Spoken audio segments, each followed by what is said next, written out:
Welcome to another episode of Misinformation in the Market, in which we counter the claims of CEO Barry O'Shea in his quest to secure 50 million Michigan taxpayer dollars for the proposed Copperwood Mine, a metallic sulfide mine right next door to America's most beautiful state park and the world's largest, cleanest freshwater sea. Give us a little more detail on what that grant would be used for. this really is a community infrastructure grant. Again and again, Mr. O'Shea makes the case that this money isn't for him, it's for the good people. Of course, he neglects to state that nobody actually lives within miles of the mine site, and all of the visitors in the area are folks coming specifically in search of peace and quiet in nature. It makes you wonder, might they be using so-called community benefit as a smokescreen for their true agenda? It's for power upgrades. You understand, again, from an infrastructure perspective, the Western UP needs power. So this brings power to site, but naturally it leaves it as a legacy. And of course, when you bring power to site, you have to bring it along a corridor and make it available to others. And the same thing for telecommunications. All legacy items that will be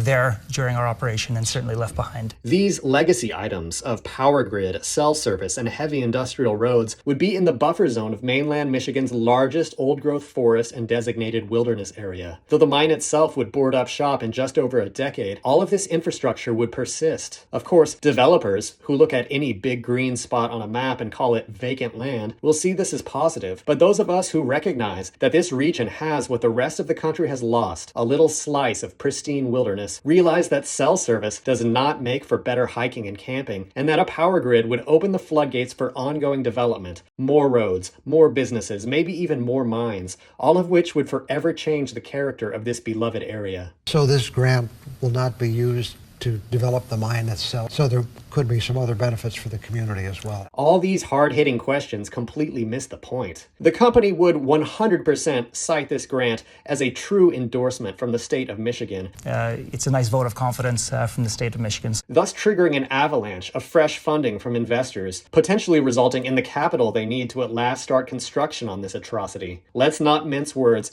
This grant 100% would accelerate and enable the mine. Please join us in contacting the members of the Michigan Senate Appropriations Committee. Tell them no taxpayer dollars for Copperwood.